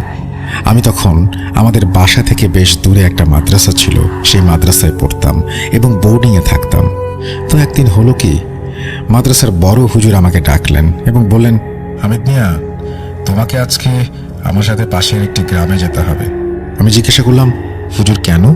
হুজুর গম্ভীর স্বরে আমাকে বললেন, ওই গ্রামে কিছুদিন যাবত একটু সমস্যা হচ্ছে, আমাকে মাগরিব বাদে সেখানে যেতে বলা হয়েছে, তাই তোমাকেও নিয়ে যাই। হুজুরের মুখে এই কথা শুনে আমি 7-5 না ভেবে বললাম, আচ্ছা, মাগরিব বাদ আমি তৈরি হয়ে থাকবো, আপনি ডাক দিলে আপনার সাথে চলে যাব। যথারীতি যে কথা সেই কাজ। মাগরিবের নামাজ শেষ করতেই হুজুর আমাকে বললেন, হামিদ মিয়া, আমার ঘরে কিছু জিনিসপত্র ভরা একটা ব্যাগ আছে, তুমি ব্যাগটা নিয়ে আমার সাথে চলো। তৎকালীন সময় কোনো যানবাহনের অতটা চলাচল ছিল না, তাই হুজুর আর আমি পায়ে হেঁটে রওনা দিলাম পাশে গ্রামের উদ্দেশ্যে আমাদের যাত্রা। পথে যাওয়ার সময় কোনো সমস্যা হয়নি যদিও, কিন্তু ওখানে পৌঁছানোর পর যা দেখলাম তা দেখার জন্য আমি মোটেও প্রস্তুত ছিলাম না। আমি মূলত যেই বাড়ির উদ্দেশ্যে ওইখানে যাই, ওইখানে পৌঁছানোর পর দেখি সেই বাড়ির উঠোনে 3টা লাশ শোয়ানো আছে। শুধু লাশের গায়ে একটি করে চাদর দিয়ে রাখা। আশেপাশের মানুষ একটু দূরে দাঁড়িয়ে আছে। হুজুর এরকম অবস্থা দেখে ওই লাশের পরিবারদের জিজ্ঞাসা করলেন, কি হয়েছে, আর লাশ কি অবস্থায় রেখেছ কেন? এদের গোসল করানো হয়নি? মূলত আমরা সেখানে যাই লাশের জানাজা এবং কিছু অশরীরীর ঘটনার মীমাংসা করতে। হুজুর পরিবারের একজনকে বললেন, লাশের মুখ থেকে চাদর সরাও, আমি এদেরকে একটু দেখতে চাই। কিন্তু কেউ সাহস করে এগিয়ে আসেনি। তখন আমাকে হুজুর বলল, হামিদ মিয়া, এই লাশের উপর থেকে চাদর সরিয়ে একটু দেখাও।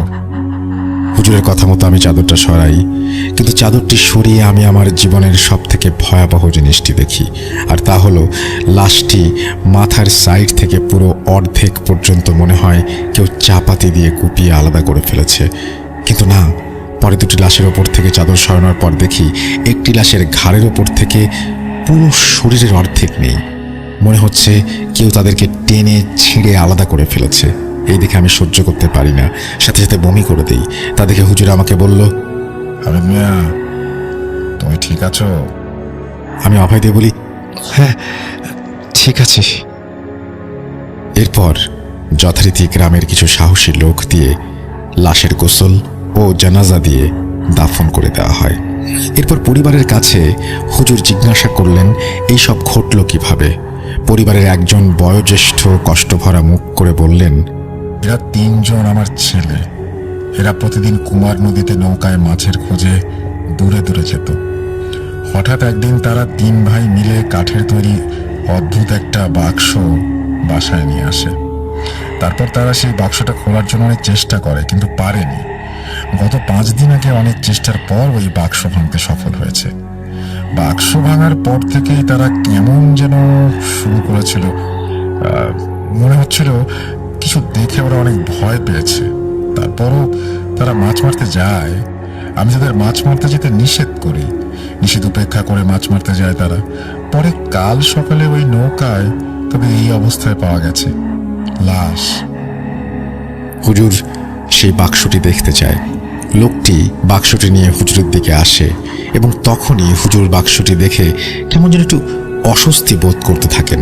তারপরে হুজুর ভালো করে বাক্সটি পর্যবেক্ষণ করেন এবং তিনি দেখতে পান, আমিও দেখতে পাই, বাক্সটির সারা গায়ে বিভিন্ন রকমের লেখা, এবং লেখাগুলো তৎকালীন সময় হুজুর ঠিকমতো পড়তে পারছিলেন না, কিন্তু তারপরে যতটুকু তিনি পড়তে পেরেছিলেন তা হলো বাক্সটির ওপরের অংশে লেখা ছিল, মৃত্যু সমান, যেই খুলবে সেই মরবে। এই শুনে ওইখানকার সব লোকজন এবং আমিও চমকে যাই। সাথে সাথে হুজুর বাক্সটি আগুনে পুড়িয়ে ফেলতে চান, কিন্তু দুঃখের বিষয় হলো বাক্সটি আগুনে পোড়ানো যাচ্ছিল না। সব বুঝে শুনে হুজুর বলেন, এই বাক্সটি আমার সাথে নিয়ে যাব এবং কাল সন্ধ্যায় আমি এর ফলাফল জানাবো যে বাক্সটি আসলে ধ্বংস করতে পারা যাবে কিনা।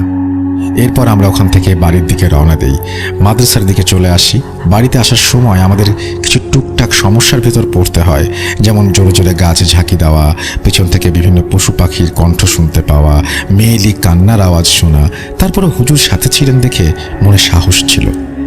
আমাদের মাদ্রাসায় পৌঁছাতে তখন প্রায় রাত 1টা। মাদ্রাসায় আসার পর হুজুর তার নিজের কাছে থাকা কিছু জিনের মাধ্যমে জানতে পারে যে এই বাক্সটি প্রায় 250 থেকে 350 বছরের পুরনো বাক্স। এটা বিভিন্ন যুদ্ধে এ ধরনের অস্ত্র হিসেবে নিক্ষেপ করা হতো এবং নিক্ষেপের সময় অস্ত্র ভেঙে যেত এবং ওই অস্ত্রের থেকে 8 থেকে 10 জন বন্দী থাকা জিন আশেপাশে প্রায় সব মানুষকে নৃশংসভাবে হত্যা করত এবং পুনরায় সেই অস্ত্রের ভেতর, মানে বাক্সের ভেতর চলে যেত এবং বাক্সটি পুনরায় আগের মতো হয়ে যেত। এই কাজে এই বাক্স তৈরি করা হতো এবং তারা আরও বলে এই বাক্স তৈরি হয়েছিল সুলাইমান আলাইহিস সালামের আমলে। তারা বলেন এরকম বাক্স পৃথিবীতে প্রায় 95 থেকে 96টি আছে। কালের বিবর্তনে এই বাক্সের ধরন ও আকার পাল্টিয়েছে। হুজুর তখন বলেন এই বাক্স ধ্বংস করা যায় কিভাবে? তখন সেই জিনগুলো হুজুরকে জানায় এই বাক্স কোনোদিন ধ্বংস করা যায়নি কিংবা যেত না, তাই তারা এই বাক্সগুলো বিভিন্ন জায়গায় মাটি খুঁড়ে কিংবা বিভিন্ন গোপন স্থলে লুকিয়ে রাখে। তারা এও জানান এই বাক্স প্রথম তৈরি করেছিলেন সুলাইমান আলাইহিস সালাম তার সৈন্যদের রক্ষা করার জন্য। তারপর থেকে ওই বাক্স বড় হুজুর গোপনে কোথাও লুকিয়ে রাখে এবং 3 জনকে সেটা পাহারা দিতে বলে, যাতে কেউ কোনোদিন আর ওই বাক্সের সন্ধান না পায়। আমার দাদাসহ আমাদের এই পীর বংশের বিভিন্ন লোকের মুখে শোনা আজও সেই বাক্স আমাদের বংশের কারো না কারো কাছে লুকানো আছে। আমার ফ্যামিলি মেম্বারদের সাথে অনেক ধরনের ঘটনা ঘটেছে, সেগুলো আমি একে একে পাঠাবো এই বলে তিনি তার ঘটনা শেষ করেছেন। Thank you so much. আপনি লিখেছেন আপনার নাম ঠিকানা বলতে মানা করেছেন, আমি বললাম না, আমি দেখতে পাচ্ছি আপনার নামটি। এবং অনেক ধন্যবাদ আপনাকে এরকম চমৎকার একটা স্টোরি আমাদেরকে আবারও উপহার দেওয়ার জন্য। লিসনার্স, আশা করছি আপনাদেরও ভালো লেগেছে, এবং যদি ভালো লাগে অবশ্যই আমাদেরকে জানাবেন। আর আমাদেরকে ঘটনা পাঠাতে হলে আমাদের ইমেল অ্যাড্রেস হচ্ছে russell.booth.com@gmail.com। আপনার নাম, ঠিকানা এবং ফোন নাম্বার সহ আপনার জীবনে ঘটে যাওয়া বা আপনার জানা সেরা ঘটনা পাঠিয়ে দিন আমাদের কাছে। ঘটনার শুরুতে অবশ্যই উল্লেখ করুন যে ঘটনাটি আপনি স্টুডিওতে এসে শেয়ার করতে চান, নাকি আপনি চান আপনার ঘটনা আমরা পড়ে শুনি। আমাদের ফেসবুক পেজ হচ্ছে www.facebook.com/russell.স্বাধীন। আমরা চলে যাব আমাদের পরবর্তী ঘটনায়।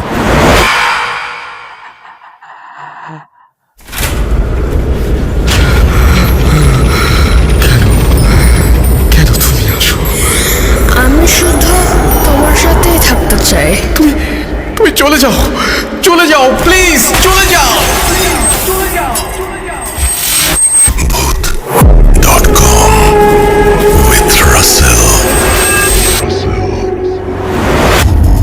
Welcome back. আপনাদের সবাইকে স্বাগত জানাচ্ছি আমি রাসেল। আশা করছি আপনারা সবাই ভালো আছেন। 177তম এপিসোডে আবারও আপনাদের স্বাগত জানাচ্ছি।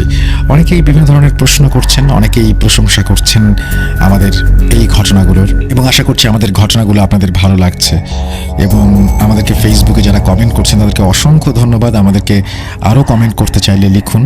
আমাদের ফেসবুকের লিঙ্কে যে আপনাদের কমেন্ট সেকশনে গিয়ে আপনারা লিখতে পারেন www.facebook.com/russell.স্বাধীন। আমরা চলে যাব আমাদের পরবর্তী ঘটনায়, এবং আশা করছি যে পুরোটা সময় আমাদের সঙ্গে থাকবেন। যেভাবে লেখা আছে আমি সেভাবেই পড়ছি।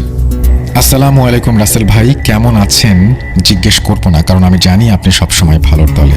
আমি ফাহাদ, লিখছি সিলেট থেকে।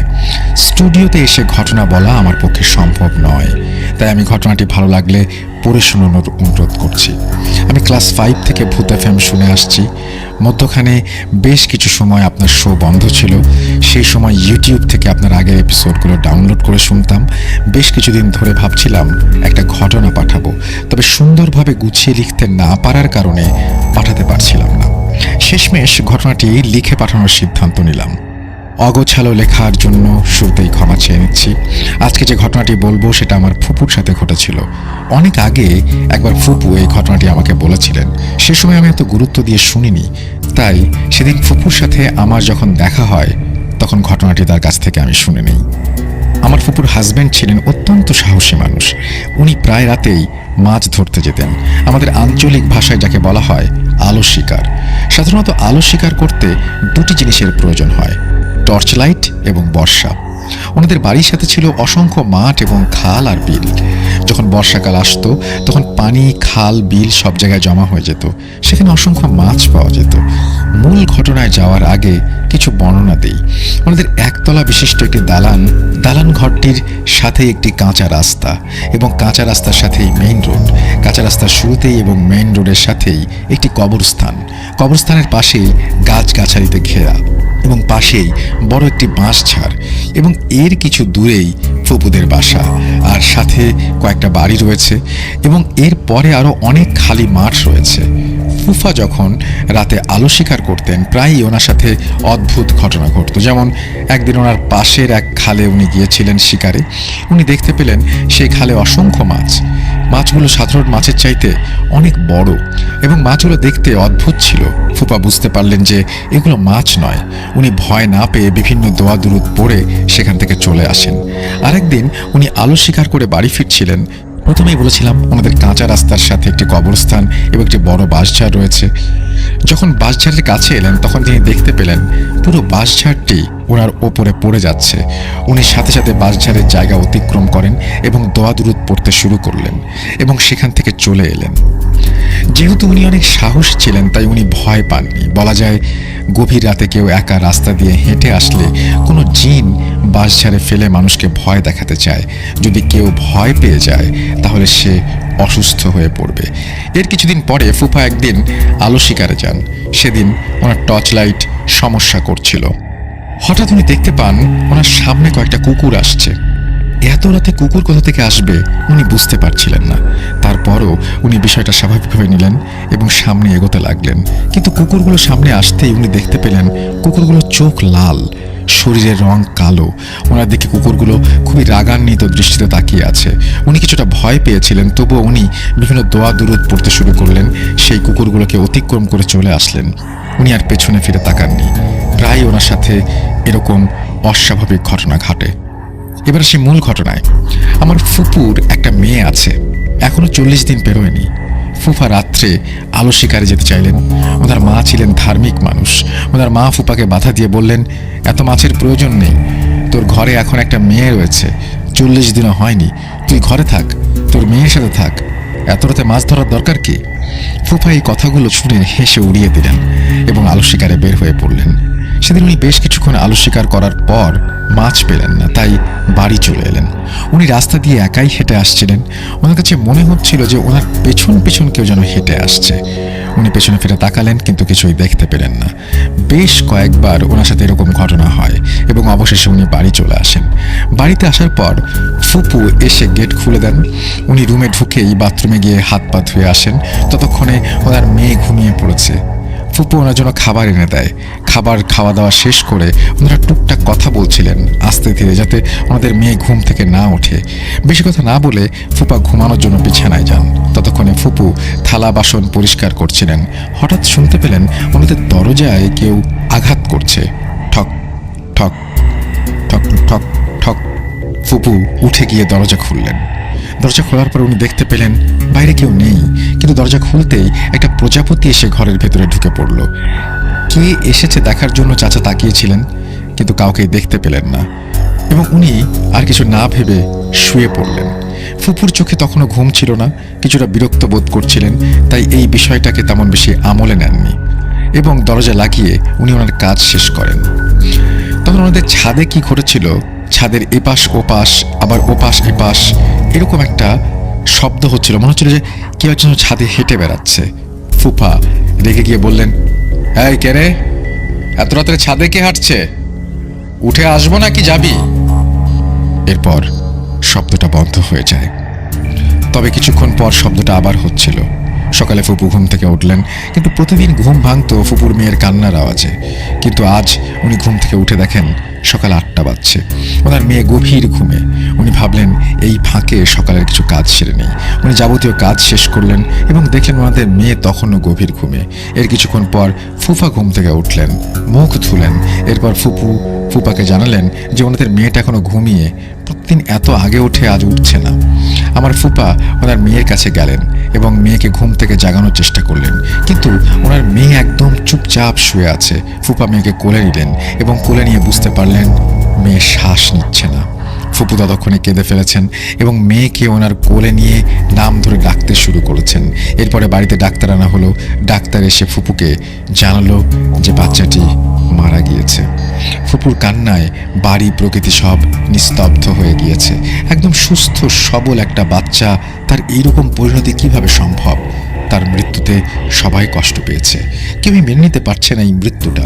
বিয়ের মৃত্যুর বেশ কিছুদিন হয়ে গেছে। এর মধ্যে হঠাৎ ফুপার সেই রাতের ঘটনার কথা মনে পড়ে। উনি একজন হুজুরের কাছে যান এবং তাকে গিয়ে সেই রাতের ঘটনার কথা বলেন। হুজুর ফুপাকে বলেন উনি অনেক রাত করে বাড়ি ফিরেছিলেন, তাই কিছু হয়তো ওনার পেছন পেছন এসেছিল এবং সেটা প্রজাপতি রূপে তাদের ঘরে প্রবেশ করে। এরপর ফুপা বুঝতে পারলেন যে তার নিজের ভুলেই তিনি মেয়েটিকে হারিয়েছেন। এই বিষয়টা উনি ওনার মায়ের থেকে প্রথমে গোপন রাখেন, কিন্তু কিছুদিন পর উনি বিষয়টা জেনে যান। কিন্তু উনি ফুপুকে কিছু বলেননি। বলে আর কোনো লাভ নেই, যা হবার হয়ে গিয়েছে। এরপর কখনো ফুপা আর আলো শিকারে বের হননি। এই ছিল আমার ঘটনা। ভালো লাগলে শেয়ার করবেন, পড়ে শোনাবেন। লেখায় অনিচ্ছাকৃত ভুলের জন্য দুঃখিত। আমার নাম ফাহাদ আহমেদ। তারপরে তিনি তার কন্ট্যাক্ট নাম্বার শেয়ার করেছেন। Thank you very much Fahad আপনার ঘটনার জন্য। আশা করছি এই ঘটনাটি আপনাদের ভালো লেগেছে। যদি ভালো লাগে অবশ্যই আমাদেরকে জানাবেন। আমাদের ইমেল অ্যাড্রেস russell.bhuth.com@gmail.com, অথবা আমাদের ফেসবুক পেজে যে আপনারা লিখতে পারেন www.facebook.com/russell.স্বাধীন।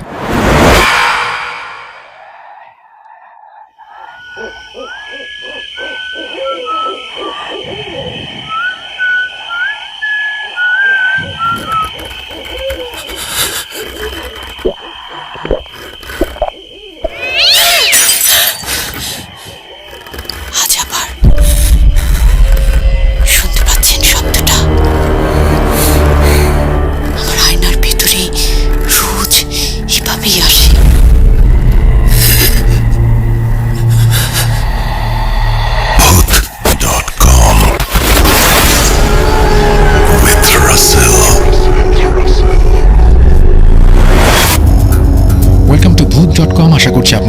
ভালো আছেন। সানডে স্পেশাল এপিসোডে আপনাদের সবাইকে স্বাগত জানাচ্ছি আমি রাসেল, এবং আজকেও আরও একটা নতুন ঘটনা নিয়ে আপনাদের সামনে হাজির হয়ে গেলাম। আর এই ঘটনাটি আমাদেরকে যিনি পাঠিয়েছেন তার নাম উল্লেখ করে বলছি, যেভাবে উনি লিখেছেন আমি ঠিক সেভাবেই পড়ে শোনাচ্ছি। শুরুতেই সালাম জানাই, আমার নাম সিয়াম। রাসেল ভাই ভালো থাকার দলে, তাই কেমন আছেন জানতে চাইলাম না। অনিচ্ছাকৃত ভুলের জন্য ক্ষমা প্রার্থী। এটা আমার পাঠানো প্রথম ঘটনা। দুঃখিত, আমি অনেক দূরে থাকার কারণে স্টুডিওতে সরাসরি এসে ঘটনাটি বলতে পারছি না। বেশি কথা না বলে আমি ঘটনায় চলে যাব। আমার ছোটবেলার বন্ধু, আমার সাথে বেড়ে ওঠা এক বন্ধুর কথা, যে এখন প্রবাসে রয়েছে। আমি বেসরকারি একটি ইউনিভার্সিটিতে স্টাডি করছি, এবং এটি কুমিল্লার হোমনা থানার খোদে দাউদপুর গ্রামে ঘটে যাওয়া একটি ঘটনা। আমি নিজেও এই ঘটনাটি দেখেছি। তাদের বাড়িটি ছিল আমাদের গ্রামের বিলের পাশে, আর ওইখানে মানুষ এত যাতায়াত করতো না, আর রাতে একদমই না। আজকে আমার বন্ধু হাবিবের মার সাথে ঘটে যাওয়া ঘটনাটি শেয়ার করছি। ওর মা, ছোট বোন, ও ছাড়া বাড়িতে ওদের আর কেউ ছিল না।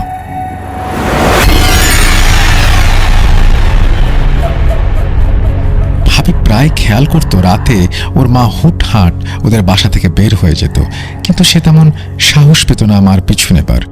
ওদের বাড়িতে ওদের একটা পোষা কুকুর ছিল, সে বুঝতে পারত আর মার পিছু নিত। রাতে বাসা থেকে বের হবার পর ওনার 2-3 দিন কোনো খোঁজ খবর পাওয়া যেত না। তারপর অনেক দূর থেকে খবর আসতো ওনাকে খুঁজে পাওয়া গেছে। তারপর তারা তাকে যে নিয়ে আসতো। একদিন ওকে খুঁজে পাওয়া যাচ্ছে না। সব সময়ের মতো এবার ওরা খবর পেল ওর মা অনেক দূরে এক গ্রামের এক বড় বটগাছের তলায় শুয়ে আছে। সে ঘটনা ওই গ্রামের পুরো গ্রামবাসী দেখেছে।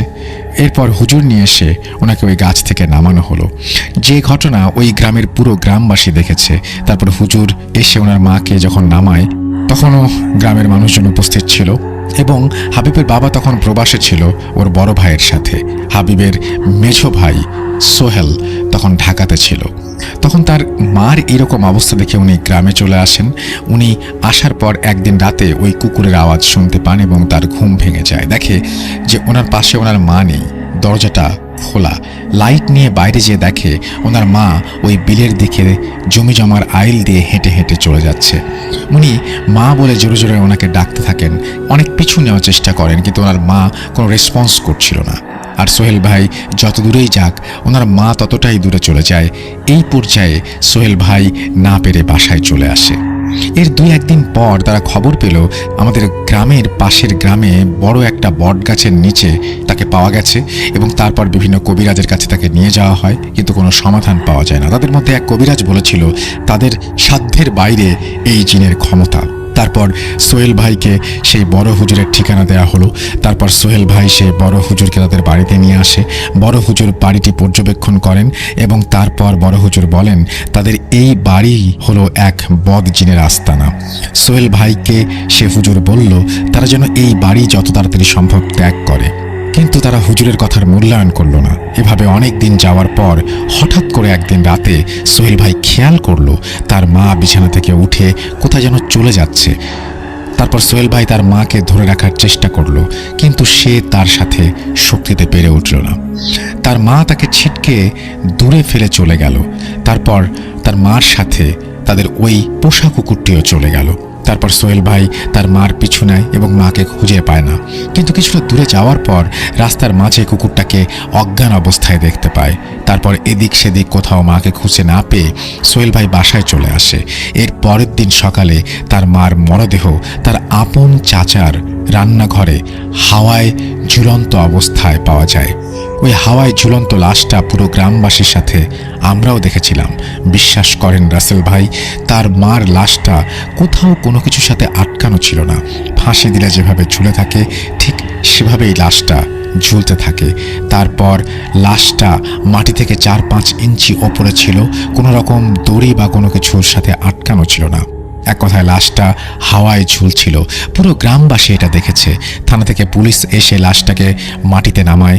তারপর আমাদের গ্রামের কয়েকটা মসজিদের ইমাম সাহেব এসে কোরআন তেলাওয়াত করে লাশটি মাটিতে নামায়। তারপর পুলিশ ময়নাতদন্ত করে, কিন্তু কী কারণে মৃত্যু হয়েছে তা সে সম্পর্কে জানা যায় না। তারপর লাশটিকে গোসল দেওয়ার পর জানাজা পড়ে কবরস্থানে নিয়ে যাওয়া হয়। লাশটি এতটাই ভারী হয়েছিল যে কেউ লাশটিকে কবরস্থান পর্যন্ত নিয়ে যেতে পারছিল না। তারপর হুজুররা কোনো রকমের দোয়া কালাম পড়ে লাশটির কবরস্থান পর্যন্ত নিয়ে যেতে সক্ষম হয়। তারপর লাশটিকে কবরে দেওয়ার সময় অনেক বাধা পেরোতে হয়। লাশটিকে মাটি দেওয়ার সময় মাটি বারবার সরে যাচ্ছিল, যা হুজুর দোয়া পড়ে অনেক বাধার পর মাটি দিতে পেরেছিলেন। আর তার মৃত্যুর পরে তাদের বাসায় তার মার উপস্থিতি টের পেত। এই ঘটনার আরও 2টি পার্ট আছে, যা পরবর্তীতে পাঠাবো, ইনশাল্লাহ পাঠাবেন, এবং আপনার ঘটনার অপেক্ষায় থাকলাম। যারা এতক্ষণ পর্যন্ত আমাদেরকে শুনছিলেন রবিবারের এই স্পেশাল এপিসোড, তাদের সবাইকে অনেক অনেক ধন্যবাদ।